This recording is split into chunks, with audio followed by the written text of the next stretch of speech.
దేవునికి మహిమ కలుగును గాక. హల్లెలూయా, హల్లెలూయా. ముందుగా దేవాది దేవునికి కోట్లాదిగా కృతజ్ఞతా స్తుతులు, స్తోత్రాలు, వందనాలు చెల్లించుకొనిచున్నాను. ఇక్కడున్న దైవజనులకు, కూడి చేరి వచ్చిన సంఘబిడ్డలైన ప్రతి ఒక్కరికి కూడా పేరు పేరున ప్రత్యేకమైన వందనాలు.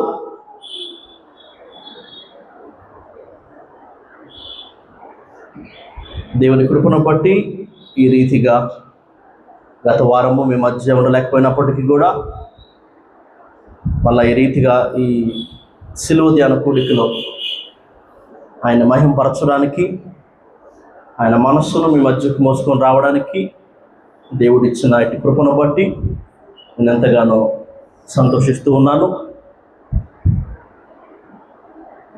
చాలా మంచి విషయం. మొన్నటి దినాన జరిగిన స్తుతి కూడిక ప్రభు కృపలో చాలా చక్కగా జరిగింది కదా. ఆ రోజు సమయం లేకపోవడాన్ని బట్టి ఈ విషయాన్ని మీకు నేను చెప్పలేకపోయాను, కానీ మీ అందరికి కూడా పేరు పేరున ప్రత్యేకమైన వందనాలు.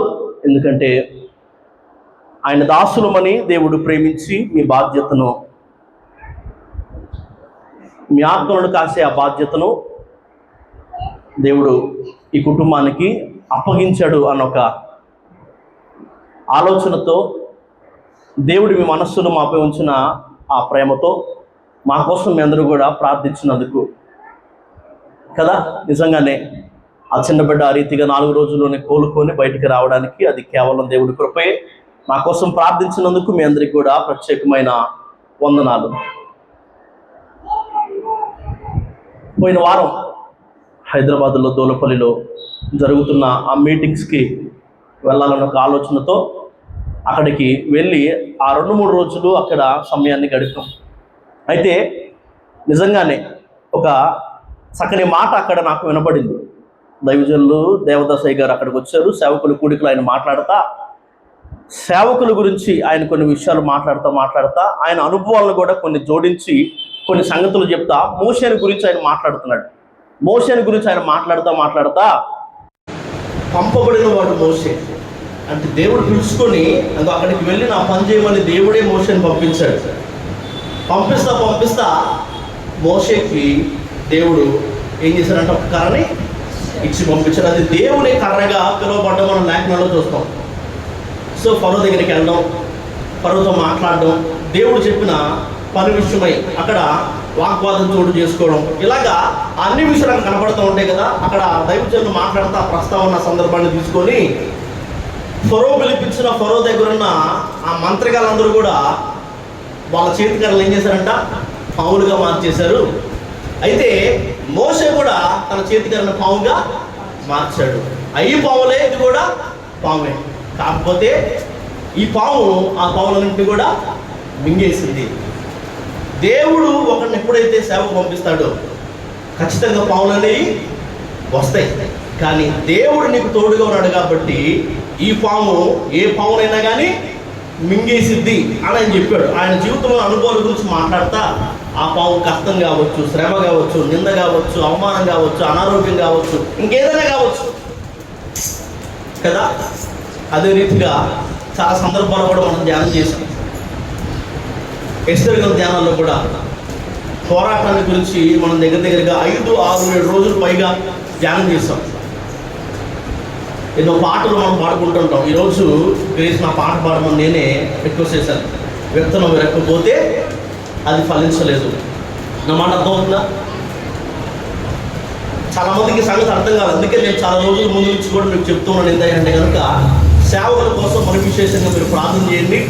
అందులో కూడా మరి ప్రత్యేకంగా అపవాద తంత్రాలన్నీ గుర్తునీళ్ళు చేయబడాలని, చీకటి శక్తుల, దురాత్మ శక్తుల, మంత్రశక్తుల ప్రభావం మాపై పడకూడదని మీకోసం ప్రార్థన చేసుకోండి. మా కోసం కూడా ప్రార్థనలు చెయ్యండి అని ఇంతవరకు కూడా మీరు ప్రార్థన చేశారు. ఇక ముందు కూడా అదే రీతిగా ప్రార్థన చేయాలని ప్రభు పేరట మీకు మనవి చేస్తున్నాను. మీ జీవితంలో కావచ్చు, మా జీవితంలో కావచ్చు, శ్రమలు, శోధనలు, ఇబ్బందులు, సమస్యలు ఏదైనా రావచ్చు.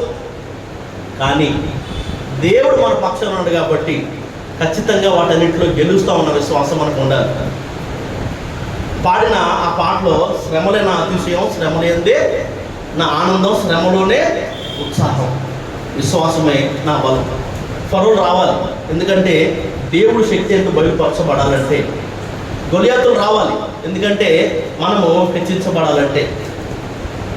ఇశ్రాయేలుల ఆ అరణ్య ప్రయాణంలో లేదా వారి యాత్రానుభవాల్లో వారికి చాలా అడ్డొచ్చాయి.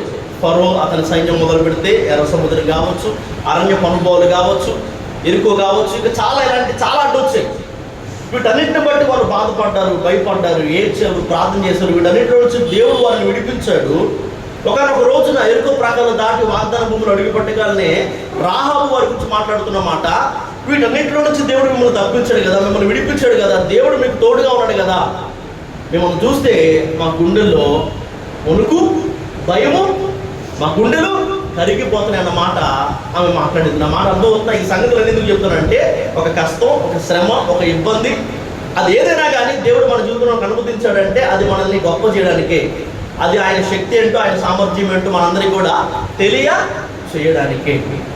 కనుక శ్రమలను బట్టి కుంగిపోకుండా, శ్రమలను బట్టి అతిశయించాలని, ఒక శ్రమ, ఒక శోధన మనల్ని హెచ్చించడానికే, గొప్ప చేయడానికే, మన పక్షం ఉన్న దేవుడు ఎంతటి వాడని శత్రువులకు తెలియజేయడానికే, మన విషయమై శత్రువుల గుండెలో భయాన్ని పుట్టించడానికే వచ్చింది అన్న సంగతి తెలుసుకొని, అన్న స్పృహ కలిగి మనందరం కూడా విశ్వాసంతో ముందుకు వెళ్ళాలని, ఈ సంగతులు మీకు తెలియజేయాలని ఈ కొంత సమయాన్ని తీసుకున్నాను. చూద్దాం. ఈరోజు పరిశుద్ధాత్మ దేవుడు మనల్ని ప్రేమించి మనతో మాట్లాడాలి అని ఆశపడుతున్న సంగతులు మనందరం కూడా శ్రద్ధగా వినడానికి ఇష్టపడదాం. అయితే ఇంకొన్ని సంగతులు గమనించండి. సాధ్యమైనంత వరకు కూడా కాస్త చిన్న బిడ్డలు ముందు కూర్చునే ప్రయత్నం చేయండి.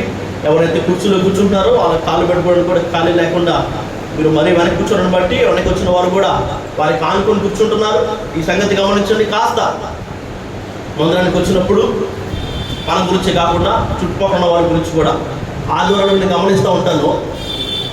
రెండు చేతుల మధ్యలో ఖాళీ కూర్చుందే మనుషులు నడుచుకుంటే వెళ్ళాలండి. కానీ మీరు ఆ ఖాళీలో కూర్చున్నారు అనుకోండి, మరి మనుషులు వెనకాల చేతుల్లోకి ఎలా వెళ్తారు? కాస్త ఈ సంగతులన్నీ గుర్తుపెట్టుకోండి. చూద్దాం. మొదటి రాజుల గ్రంథము. ఈరోజు పరిశుద్ధాత్మ దేవుడు మనల్ని ప్రేమించి మనతో మాట్లాడాలని ఆశపడుతున్న సంగతులు. మొదటి రాజుల గ్రంథం 22వ అధ్యాయం 7-8 వచనాల నుంచి కొన్ని మాటలు చూద్దామా?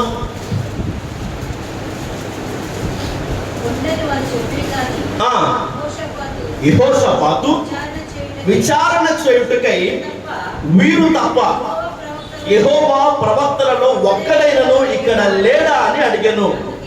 అందుకు ఇశ్రాయేలు రాజు ఇబ్లు కుమారుడైన మికాయా అను ఒకడున్నాడు, అతని ద్వారా మనము యెహోవా యొద్ద విచారణ చేయవచ్చును.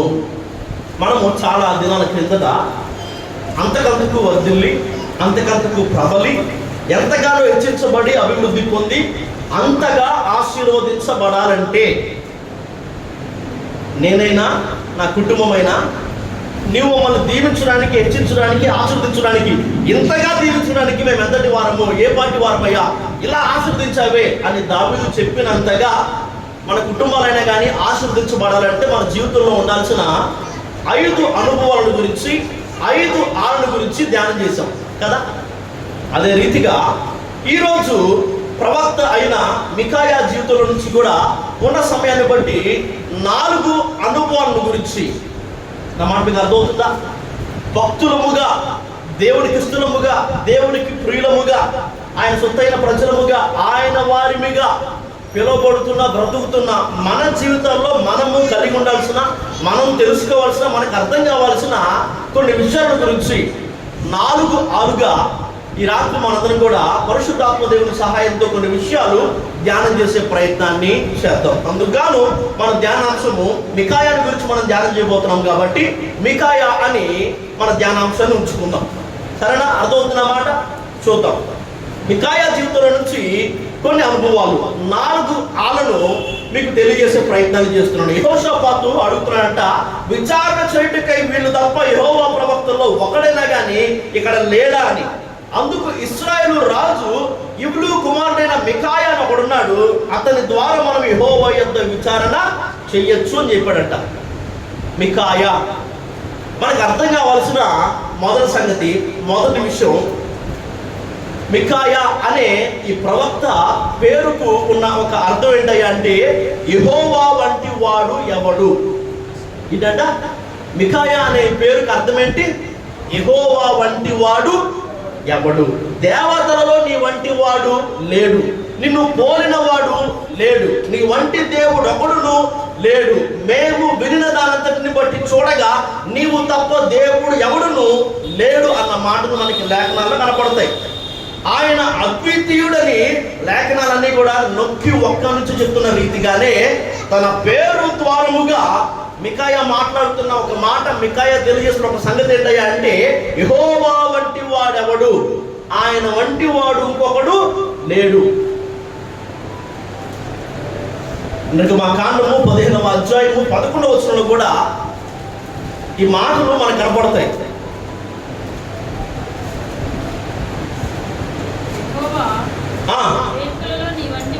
వేల్పులలో నీ వంటి వాడెవడు, పరిశుద్ధతను బట్టి ఆయన మహనీయుడు, స్తుతి కీర్తనను బట్టి ఆయన పూజనీయుడు. ఆయన ఎవరంట? అద్భుతాలు. మికాయా అనే పేరుకు ఒక అర్థం ఏంటయ్యా అంటే యెహోవా వంటి వాడు ఎవడు, ఆయన లాంటోడు, ఆయనకి సమానమైనోడు, ఆయనకి సాటైనోడు ఇంకెవరు కూడా లేరు అన్నది. ఆయన అద్వితీయుడు, ఇంకా ఆయన ఒకడే, ఇక ఆయన లాంటోడు ఇంకొకడు లేడు అన్నదే ఈ మాటకు, అతని పేరుకు అర్థం. మన దేవుడు ఎవరయ్యా అంటే మన దేవుడు పరిశుద్ధుడంట, మన దేవుడు పూజ్యుడంట, మన దేవుడు అద్భుతాలను చేసేవాడంట. యెహోవా వంటి వాడెవడు, అసలు ఆయన లాంటోడు ఎవడు, ఆయన లాంటి దేవుడు ఇంకెవడు లేడు అన్నమాట మనం అర్థం చేసుకోవాలి. చాలామంది పలు రకాలైన ఆలోచనలు, పలు రకాలైన అభిప్రాయాల్లో ఉంటారు.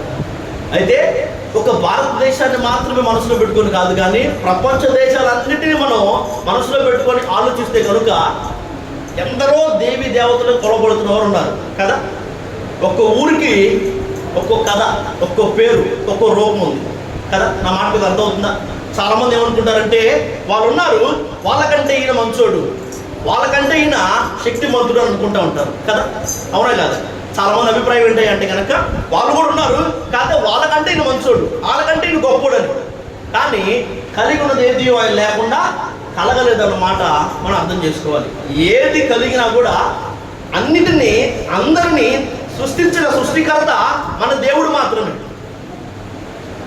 కదా. ఆయన సృష్టించిన దాని గురించి పరిశుద్ధ లేఖన గ్రంథంలో ప్రస్తావించబడడం మనం చూడగలుగుతున్నాం కదా. నేటి దినాన సరే మనం దయాల గురించి మాట్లాడుకుందాం అనుకోండి, చాలా సందర్భాల్లో మనం మాట్లాడుకుంటాం ఏమని, మరణించిన వాడు దయ్యంగా మన మధ్య తిరగడు, కానీ మన్నైనది వెనకటి వాళ్ళే మన్నైపోతుంది, ఆత్మదాన్ని దయచేసిన దేవుని దగ్గరికి వెళ్ళిపోతుంది.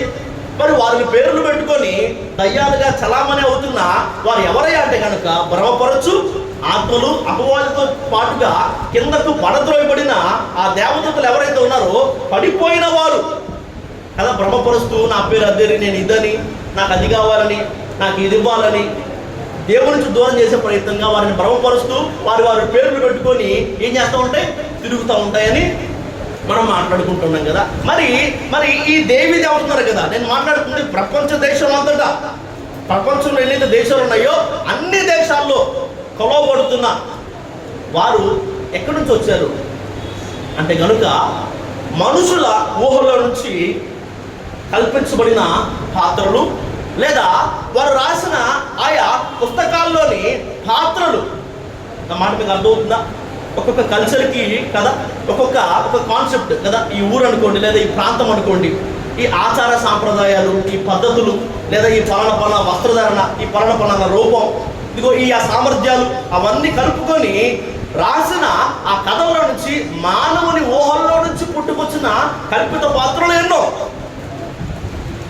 ఈ మాట మీకు నేను ఎందుకు చెప్తున్నానంటే కనుక యెహోవా వంటి వాడు ఎవడు, ఆయన లాంటోడు ఇంకొకడు లేడు. నేను ఈ మాట మీకు ఎందుకు చెప్తానంటే ఆయన 11వ వాడిగా, ఆయన 12వ వాడిగా, ఆయన 13వ వాడిగా చాలామంది పని చేస్తూ ఉంటారు. అందరితో పాటు ఒకనిగా, అందరిలో ఒకనిగా ఈయన్ని చూసే, ఈయన్ని పోల్చేయలేదా, ఈయన్ని కలిపే ఆ పాపం చేస్తూ ఉంటారు. ఆయనకు సాటైన వాడు, ఆయనతో సమానం ఇంకెవరూ లేరు. అది ఆయన స్థాయి అనే విషయం మనందరికీ కూడా ఖచ్చితంగా అర్థం కావాలి. అయ్యా ఇదిగో వీడు ఫలానా వాడు, లేదు ఇదిగో ఫలానా వీళ్ళు నీతో సమానులు అని చెప్పగలిగిన వాళ్ళు ఇంకెవరు లేరు. ఆయన వంటి వారు ఎవరు లేరు. ఆయన అద్వితీయుడు. ఆయన ఎవరంట? పరిశుద్ధుడు. మన దేవుడు ఎవరంట? పరిశుద్ధుడు. చాలా మంది దేవి దేవతలు కొలగొడుతున్న వారు ప్రపంచ దేశాల్లో చాలా మంది ఉన్నారు. అయితే వారి గురించి రాయబడిన ఆయా ప్రామాణిక గ్రంథాల్లో మనం పరిశీలించి పరీక్షించి చూడగలిగితే కనుక ఎక్కడో ఒక చోట తప్పు దొరికినట్టుగా, వారు తప్పు చేసినట్టుగా మనకు కనబడుతూ ఉంటుంది. అన్నమాట అర్థమవుతుందా? అయితే నాలో పాపం ఉందని మీలో ఎవడు స్థాపించగలడు అని సవాలు విసిరిన వాడు, ఏ పాపము లేని, పాపము చేయని, పాపము ఎరుగని పరిశుద్ధుడు మన దేవుడు మాత్రమే. యెహోవా వంటి వాడెవడు? ఆయన పరిశుద్ధుడు, ఆయన పూజ్యనీయుడు. మన దేవుడు ఎవరంట? పూజ్యనీయుడు. ప్రపంచ దేశం అంతటా కొలవబడుతున్న దేవి దేవతలు కొందరి పరిధి కేవలం ఒక గ్రామం వరకే, కొందరి పరిధి కేవలం కొన్ని జిల్లాల వరకే, కొందరి పరిధి కేవలం కొన్ని రాష్ట్రాల వరకే, కొందరి పరిధి కేవలం కొన్ని దేశాల వరకే. కానీ మన దేవుడు ఈ భూమి మీదే కాదు, విశ్వం అంతటా పూజించబడుతున్నవాడు. యెహోవా వంటి వాడెవడు? ఆయన అద్వితీయుడు, ఆయన పరిశుద్ధుడు, ఆయన పూజ్యుడు. అంత మాత్రమే కాదు, ఆయన అద్భుతాలు చెప్పాలి. ఆయన ఎవరంట? ఆయన అద్భుతాలు చేసేది. దేవి దేవతలుగా కొలవబడుతున్న ఎందరిని లేదా వారి భక్తుల గురించి మనం చూసినప్పటికీ కూడా ఏ అద్భుతాలు వారి జీవితాల్లో మనకు కనపడవు. అయితే అద్వితీయుడకు సత్యదేవుడైన యేసుక్రీస్తు ప్రభుల వారిని ఆరాధిస్తున్నా, సేవిస్తున్నా, పూజిస్తున్నా, కొలుస్తున్నా, నమ్ముకున్న ఆయన భక్తుల జీవితాల్లో మాత్రం మనకు అద్భుతాలు ప్రతిరోజు కనబడుతూనే, కేవలం పరిశుద్ధ గ్రంథానికి మాత్రమే అద్భుతాలు పరిమితం కాదు, లేదా కేవలం చరిత్ర పుస్తకాల్లో మాత్రమే అవి అద్భుతాలు పరిమితం కాలేదు, అక్కడితో ఆగిపోలేదు. వాళ్ళకి అలా జరిగాయంట, వాళ్ళ జీవితంలో అద్భుతం జరిగిందంట అని చెప్పుకోవడంతోనే ఆగిపోలేదు. ఆ అద్భుతాలు నేటికి కూడా ఈ మాటలు మాట్లాడుతున్న ఈ మాటలు వింటున్న మీ జీవితాల్లో జరుగుతూనే ఉన్నాయి. మికాయా తన పేరు ద్వారా మాట్లాడుతున్న మాట అదే. యెహోవా వంటి వాడు ఎవడంటే అసలు ఆయన లాంటి వాడికి ఒకడెవడు లేరని. ఆయన పరిశుద్ధుడు. పరిశుద్ధతలో ఆయనకి సాటైన వారికి ఎవరు కూడా లేరు. పూజ్యనీయుడు. చాలా మంది గురించి పూజ్యులు, గౌరవనీయులు, ఆరాధ్యులు అని మాట్లాడుతుంటాం కదా, కొంతవరకే వారి పరిధి. కానీ విశ్వమంతటా పూజించబడుతున్న వాడు నీ దేవుడు మాత్రమే. ఆయన అద్భుతాలు చేసేవాడు. ఆయన గతంలో చేశాడు, ఆయన ఇప్పుడు అద్భుతాలు చేస్తున్నాడు.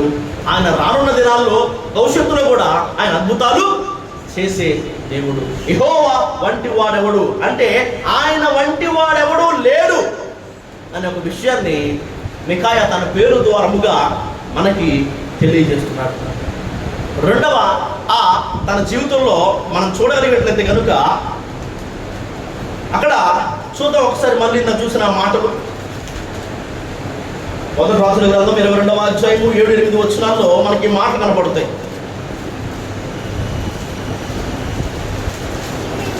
మూల వాక్యాలు చదివాం కదా. యెహోషాపాతు విచారణ సొట్టుకై వీరు తప్ప యెహోవా ప్రవక్తలలో ఇక్కడ ఒకడైనా కూడా లేడా అని అడిగాను. అందుకు ఇశ్రాయేలు రాజు ఆహాబు మాట్లాడుతున్నాడు, యుగులు కుమారుడైన మికాయా ఒకడున్నాడు, అతని ద్వారంగా మనము యెహోవా యొద్ద విచారణ చేయవచ్చును. మొదటి ఆయనంట ఆయన వంటి వాడు ఒకడు కూడా లేడు. రెండవ ఆయన మనకు కనపడుతున్న ఒక విషయం ఏంటంటే ఇశ్రాయేలు రాజైన ఆహాబు యూదా రాజైన యెహోషాపాతును సాయం అడిగాడు. ఏమని? రామోత్కి మీదకు మనం పోదాము, శ్రేణులతో మనం పోరాడదాము రమ్మని. అందుకు నేను నీ వాడిని, నా జనులు నీ వారు, నా గుర్రాలు నీ గుర్రాలు అని చెప్పి అతనితో ఏం చేశాడంట? కలిశాడు ఈ యూదా రాజైన యెహోషాపాతు. ఈ యెహోషాపాతు ఆహాబును అడిగాడంట, మనం యెహోవా యొద్ద విచారణ చేద్దాము, ఆయన వారిని మనకు అప్పగిస్తాడో లేదో తెలుసుకుందాము అని చెప్పగానే ఈ ఇశ్రాయేలు రాజైన ఆహాబు 400 మంది ప్రవక్తలను పిలిపించాడంట తన దగ్గర ఉన్న వారిని. ఈ 400 మంది వచ్చి ప్రవచిస్తున్న ఒక మాట ఏంటంటే కనుక నువ్వు వాళ్ళందరినీ కూడా గెలవబోతున్నావు, నేను చూసి వాళ్ళందరూ కూడా పారిపోబోతున్నారు. సిద్కియా అనే ఒక వ్యక్తి మరి విశేషంగా వచ్చి ఇరుపు కొమ్ములు చేయించుకొని వచ్చి ఇదిగో వీడితో నువ్వు వారిని పొడిచి చంపబోతున్నావని ఈ 400 మంది ప్రవచిస్తున్నారంట. అయితే యోధారాజు యెహోషాపాతుకి ఇది సరిగ్గా అనిపించలేదంట. నాకు ఇదేదో నమ్మబుద్ధి కావట్లేదు, అలా కాదు, వీళ్ళు కాకుండా యెహోవా ప్రవక్తలలో ఒక్కడైనా కూడా ఇక్కడ లేడా అని అడిగితే అప్పుడు ఆహాబు చెప్పిన ఒక సమాధానం ఏంటంటే ఒకడు ఉన్నాడు. ఎవరంట? ఇబ్లు కుమారుడైన మికాయా.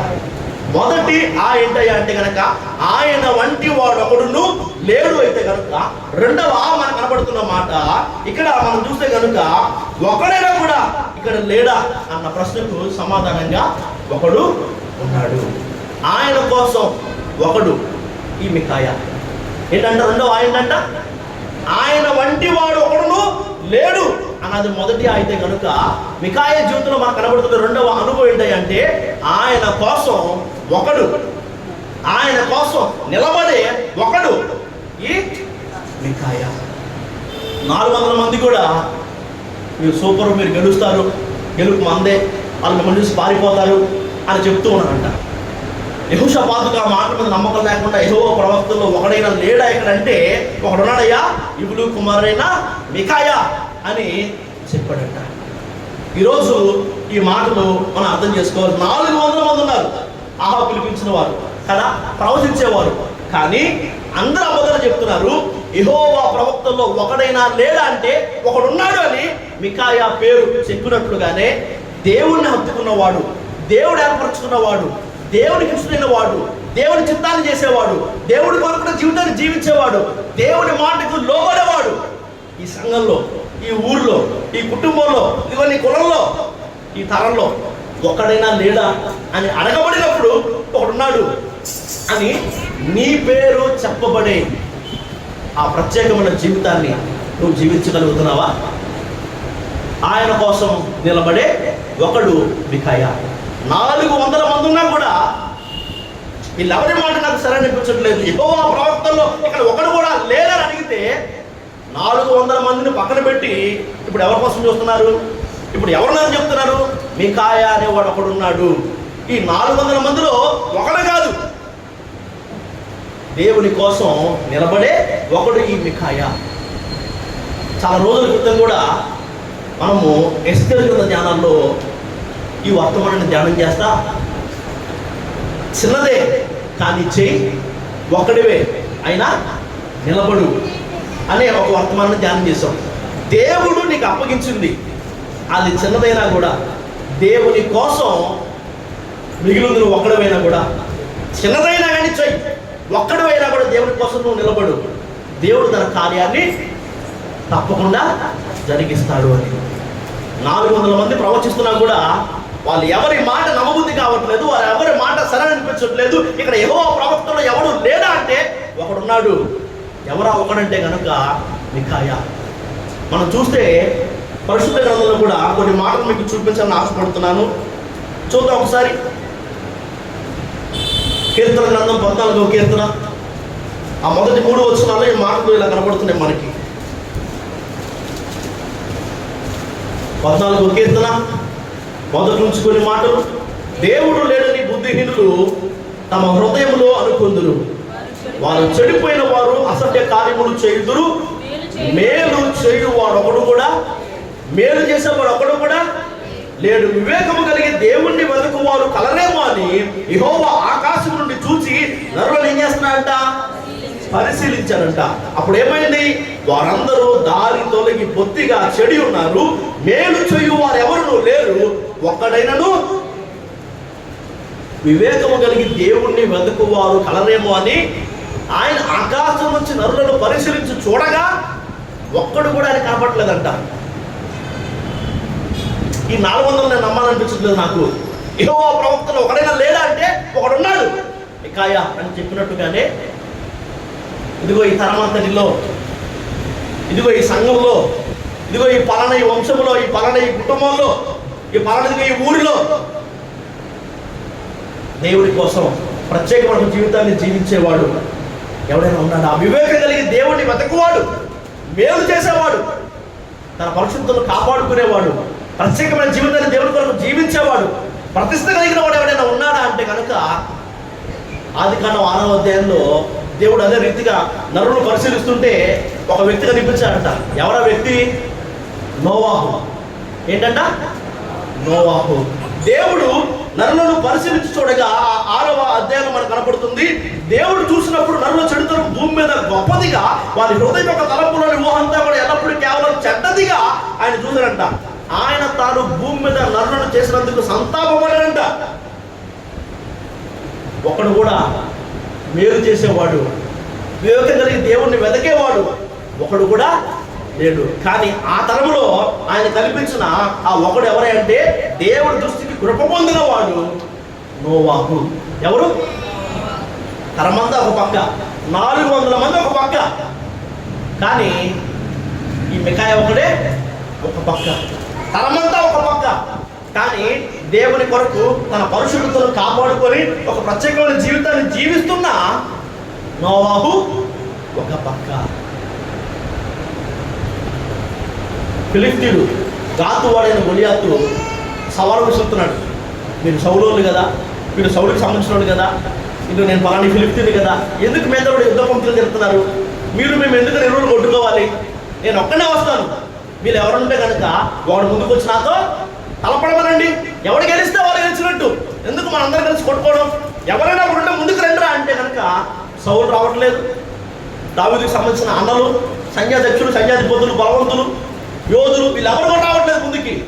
ఒకడు కూడా లేడా మీ దేశంలో మీ పక్షంగా మిమ్మల్ని కాపాడుకోవడానికి ఎవరు లేరా అని అంటే ఒకడున్నాడు. ఎవరంట ఒకడు? ఎవరు? దావీదు. యుద్ధోపకరణాలు వేసుకొని నడవడమే చేతకన్నుడు కదా. సౌలు కన్నా కూడా, ఎలియాబు, అలా ఎందరో ఉన్నా కూడా వాళ్ళందరికన్నా కూడా చిన్నోడు, పిల్లోడు. కానీ ఈ సున్నతి లేని ఫిలిష్తీయుడు జీవం కలిగిన దేవుని సైన్యాన్ని తిరస్కరించడానికి ఏ పార్టీ వాడని తన ప్రాణాలు అడ్డేసి పోరాటానికి అక్కడ ఒకడు ఉన్నాడు. ఇలా ఎందరో మనం చూస్తాం. నశించిపోతున్న వాళ్ళు ఎందరో ఉన్నారు.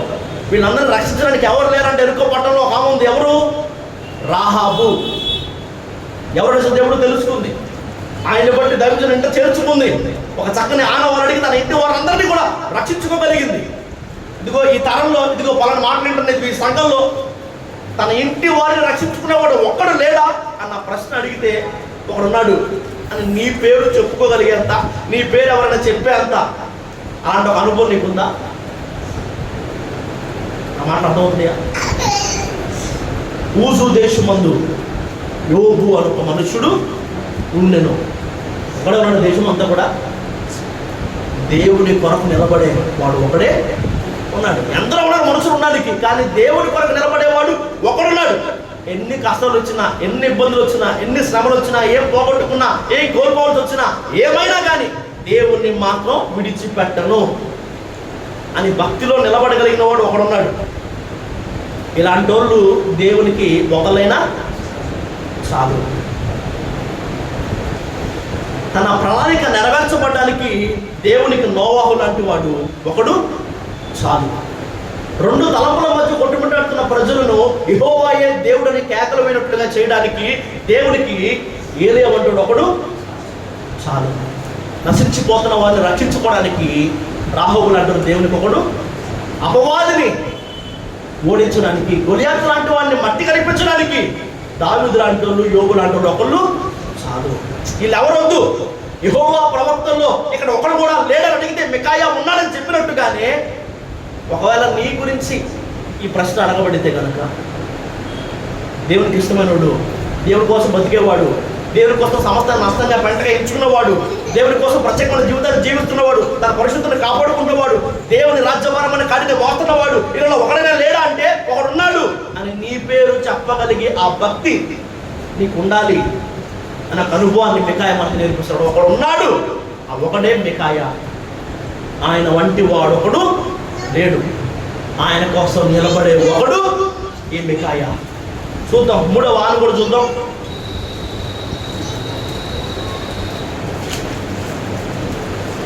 అదే మొదటి రాజుల గ్రంథం 22వ అధ్యాయము 13-14 వచనాల మాటల్లో ఉన్నాయి.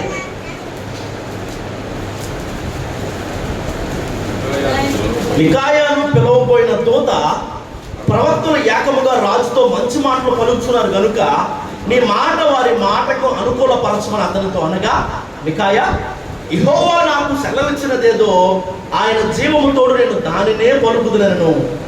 ఆహాబు మికాయా ఉన్నాడు అని చెప్పిన తర్వాత, ఉన్నాడు కానీ ఎప్పుడు నా గురించి వాడు కీడే మాట్లాడతాడయ్యా, అందుకే వాడంటే నాకు ద్వేషం అని అన్నాడంట. అయితే అలా అనంతయ్య అతన్ని పిలిపించు అని ఈ యూదా రాజు యెహోషాపాతు పట్టుపడ్డాన్ని బట్టి సరే అని ఆహాబు ఇశ్రాయేలు రాజు అని ఒక దూతని పంపిస్తే ఈ దూత ఏం చేశారు, మికాయా దగ్గరికి వెళ్ళి, ఇదిగో ఇంతవరకు జరిగిందే జరిగిపోయింది, 400 మంది వారికి అనుకూలంగా మాట్లాడుతున్నారు, యుద్ధంలో గెలిచేది నువ్వే, వాళ్ళు ఓడిపోతారు, వాళ్ళు చిత్తైపోతారని చెప్తున్నారు, నీ మాటల్ని వాళ్ళతో అనుకూలపరచు, దానికి వేరే నువ్వేం చెప్పొద్దు అంటే మికాయా మాట్లాడుతున్నానంట, యెహోవా జీవము తోడు ఆయన ఏం సెలవిస్తాడో నేను చెప్పిన దాన్ని బట్టి, నా మాట వల్ల నేను నిజం మాట్లాడిన బట్టి రాజు బాధపడతాడని, నాకేదో నష్టం కలిగిద్దని, అబద్ధం ఆడితే మెప్పు కలుగుతుందని, నాకు బహుమానం దొరుకుతుందని నేను అబద్ధాలు ఆడను. యెహోవా జీవము తోడు ఆయన ఏం చెప్తాడో నేను దాన్నే చెప్తాను. మొదటిది, ఆయన వంటి వాడొకడు లేడు. 2, ఆయన కోసం నిలబడే ఒకడు. 3, అబద్ధమాడని వాడు. 3 ఏంటంట చెప్పాలి, 3 కాస్త బిగ్గరగా చెప్పండి. మికాయాలో ఉన్న 3వ అనుభవం, 3వ ఆయన అంటే మికాయా ఎవరు, ఎలాంటోడు? మికాయా అబద్ధము ఆడని వాడు, నిజమే పలుకుతానని చెప్పాడు. దేవుడు ఏం చెప్పాడు, నేను దాన్నే చెప్తానని చెప్పని ఏం చేశాడంట, అక్కడికి వెళ్ళి అదే రీతిగా అదే విషయాన్ని చెప్పాడంట. ఇక నువ్వు తిరిగి రావయ్యా ఆహాబు, ఓడిపోతావు అని చెప్పినందుకు ఆహాబు కోపం వచ్చింది. నేను మళ్ళీ తిరిగి వచ్చే వద్ద వరకు కూడా వీడిని ఏం చేస్తారు, చెరసాల్లో బందీగృహంలో వేయండి, వీడికి కష్టమైన అన్నాన్ని నేను ఇవ్వడని చెప్పాడంట. వీడిని చెరసాల్లో వేయండి, అక్కడ వాళ్ళని ఇబ్బందులు పెట్టండి, వీడికి కష్టంగా ఉన్న ఆహారాన్ని నేను ఇవ్వడని చెప్పినా కూడా తన మాటే మార్చట్లా. అయినా కూడా అసలు నువ్వు తిరిగి వస్తే కదా అంటున్నాడంట. యెహోవా జీవం తోడు, నాకు నష్టం కలిగినా లేదా అబద్ధం అంటే నాకేదో లాభం కలిగితే నువ్వు చెప్పినా నేను మాత్రం అబద్ధం ఆడను అని చెప్పి ఒక అనుభవం ఉన్నాడు మికాయా. ఆయన వంటి వాడు కూడా లేడు, ఆయన కోసం నిలబడే ఒకడు. 3, అబద్ధము ఆడని వాడు. ఈ అనుభవం మనలో ఉండడం చాలా చాలా చాలా చెప్పాలి, అవసరం. ఒకసారి సామెతల గ్రంథం 12వ అధ్యాయం 22వ వచనం చూద్దాం.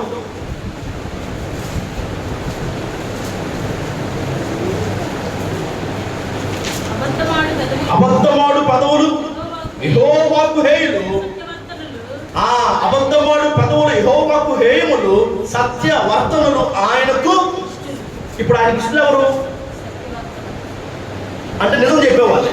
ఇప్పుడు మికాయా ఆయనకి ఇష్టమే కాదా చెప్పాలి, మికాయా ఇప్పుడు ఆయనకి ఇష్టమే కాదా చూద్దాం. కీర్తన గ్రంథం 15వ కీర్తన 1-2 వచనాలు కూడా చూద్దాం ఒకసారి. 15వ కీర్తన 1-2 వచనాలు.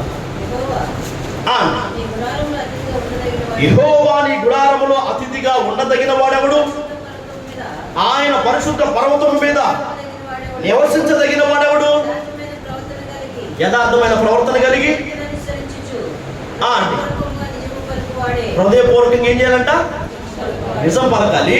ఇంకా అట్టివాడు నాలుగుతో ఏం చేయడు, కొండరాడు, తన చెలికానికి కీడు చేయడు, పొరుగువాడి మీద నింద మోపడు, నీచుడు అసహ్యుడు. యెహోవా యందు భయభక్తులు కలవారిని ఏం చేస్తాడంట, సన్మానిస్తాడు, గౌరవిస్తాడు. అతడు ప్రమాణం చేయగా నష్టం కలిగినా కూడా మాట. ఒకసారి అవకాశం ఉండి ఇంటికి వెళ్ళిన తర్వాత ఈ కీర్తనని బాగా మళ్ళీ చదవండి. యెహోవా గుడారంలో అతిథిగా ఉండదగిన వాడెవడు, ఆయన పరిశుద్ధ పర్వతం మీద నివసింపదగిన వాడెవడు. ఎవరు అంటే అక్కడ రాయబడిన మాటలు చాలా ఉన్నాయి కదా, ఆ మాటలో మనకి బాగా అనిపించిన ఒక మాట చూడండి. నిజం పలికేవాడంట, కొండెములాడిన వాడంట, నిందలు మోపన వాడంట, యెహోవా యందు భయభక్తులు గల వారిని గౌరవించేవాడంట, నష్టం కలిగిన కూడా మాట తప్పని. ఇవన్నీ దేనికి సంబంధించి చెప్పాలి ఒకసారి.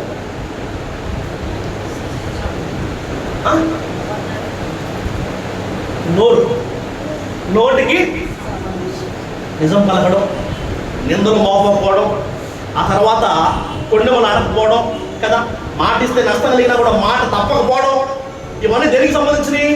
నోరు. అందుకే చాలా సందర్భాల్లో మనం నోరు గురించి కూడా ధ్యానం చేశాం. ఈ మాట్లాడే ఆధిక్యత ఏదైతే ఉందో, ఈ మాట ఏదైతే ఉందో, అది అంత ఆషామాషి విషయం కాదు. దేవుడు మాత్రమే మాట్లాడగలిగిన వాడు. ఆయన తన స్వరూపము తన పోలిక చెప్పబడిన మనకి ఈ సామర్థ్యాన్ని ఇచ్చాడంటే, ఆయన మాటకి ఎలాంటి శక్తి అయితే సామర్థ్యం అయితే ఉందో, దేవుడు ఉంచినంత ఆ శక్తి సామర్థ్యాలు మన మాటలకు కూడా. అందుకే జీవన మరణముల నాలుక వశము కదా. చాలా సందర్భాల్లో మనం మాట్లాడుతూనే ధ్యానం చేస్తూనే ఉన్నాం. ఎవడు ఆయన గుడారంలో అతిథిగా ఉండదగిన వాడు, ఎవడు ఆయన పరిశుద్ధ పర్వతం మీద నివసింపగలిగిన వాడయ్యా అంటే కనుక, ఇదిగో ఈ విషయంలో బాగా జాగ్రత్తగా ఉండేవాడు. ఏంటంటే ఈ విషయంలో బాగా జాగ్రత్తగా ఇందులో మోపడు, కొండలు చెప్పడు, అబద్ధాలు ఆడు, నష్టం కలిగిన ఒక మాట ఇచ్చారంటే దాన్ని చేయకుండా తప్పడు. మికాయా ఎలాంటాడు? మికాయా అబద్ధము నాకు లాభం కలిగిందని చెప్పినా సరే, రే నువ్వు నిజం చెప్తే నువ్వు చచ్చిపోతావన్నా సరే, యెహోవా జీవంతోడు, ఆయన ఏం సెలవిచ్చాడో, ఆయన ఏం వాళ్ళకి బయలుపరిచాడో దాన్నే చెప్తాను, కానీ అబద్ధం మాత్రం నేను చెప్పను. అలాంటి వాడు ఆయనకి ఇష్టడు. అలాంటి వాడు ఆయన పరిశుద్ధ పర్వతం మీద నివసించదగిన వాడు, ఆయన గుడారంలో అతిథిగా ఉండగలిగిన వాడు. నీకు నాకు అనుభవం చాలా అవసరం, చాలా అంటే చాలా. ఎందుకు తెలుసా? సర్ప సంతానమా అని పిలువబడిన వాళ్ళు చాలామంది ఉన్నారు కదా. ఎందుకు? వాళ్ళు ఆ లక్షణాలు కనిపించాయంట. దేవుని పిల్లలు అయితే దేవుని లక్షణాలు, దేవుని పోలిక. సర్ప సంతానం అపవాది సంబంధాలు అయితే వారి పోలిక, వారి లక్షణాలు కనబడుతున్న రీతిగానే మన దేవుని పోలిక ఏంటి? ఆయన అబద్ధం ఆడడు, ఆయన మాట తప్పని వాడు. ఈ అనుభవాలు వికరణ చూస్తున్నాం మనం. అబద్ధం మాత్రం మాట్లాడు. ఆయన పోలిక నీలో కనిపించాలి అన్న తాపత్రయం నీకుంటే కనుక, కష్టం అనిపించినా మనం చేయాల్సిన ఒక పని అబద్ధము ఆడక పోవడము, ఒక మాట ఇస్తే ఆ మాట మీద నిలబడ్డము. ఇక్కడ ఇక ఎన్నో విషయాలు రాయబడ్డాయి. సరే, సమయం అయిపోతుంది కాబట్టి తర్వాత ఆఖరి ఆలోకి వెళ్ళిపోతాం. మొదటిగా ఆయన వంటి వాడు లేడు. 2 ఆయన కోసం నిలబడే ఒకడు. 3 అబద్ధము ఆడని వాడు. 4వదిగా చూద్దాం. 4వదిగా ఈ మాటలు మనకి కనపడతాయి. మొదటి రాజుల గ్రంథం 22వ అధ్యాయము 24-25 వచనాల్లో ఈ మాటలు ఉన్నాయి. మికాయా ఇట్లనగా, కెనయానా కుమారుడైన సిద్కియా అతని దగ్గరకు వచ్చి, నీతో మాట్లాడటకు యెహోవా ఆత్మ నా యొద్ద నుండి ఏ వైపుగా పోయినని చెప్పి మికాయాను చెంప మీద కొట్టెను. అందుకు మికాయా, దాగుకొనుటకై నీవు ఆయా గదులలోనికి చొరబడు నాడు అది నీకు తెలియవచ్చునని అతనితో చెప్పాడు. నిన్ను ప్రేరేపించినట్లుగా రామోత్కిలాల మీదకు పోవడానికి అబద్ధమాడే ఆత్మ ఈ 400 మంది నోట అబద్ధాన్ని ఉంచిందని చెప్తే, వారిలో ఒకడు సిద్కియా వచ్చి ఈ మాట చెప్పి మికాయా చెంప మీద లాగి కొట్టాడంట. అప్పుడు మికాయా ఏం చేశాడు? 2 చెంపలు తిరిగి చెప్పాలి వాయించాడా? ఏమన్నాడంట? నేను మాట్లాడే మాట ఏదైతే ఉందో అది నెరవేరే దినం ఒకటి ఉంది కదా, దేవుడు దాన్ని జరిగించడం ఒకటి ఉంది కదా, ఆ రోజు నీకు తెలుస్తుందని చెప్పాడంట. అర్థమవుతుందా? మొదటి ఆయన వంటి వాడు లేడు. 2వ ఆయన కోసం నిలబడే వాడు. 3వది అబద్ధం ఆడని వాడు. 4వది అన్నీ ఆయనకి అప్పగించుకునేవాడు. మికాయా ఎలాంటి వాడంట? అన్నీ ఆయనకి అప్పగించుకునే వాడు, ఆయనపై ఆధారపడేవాడు. దావీదు అని మనం ఆ రోజు ధ్యానం చేశాం.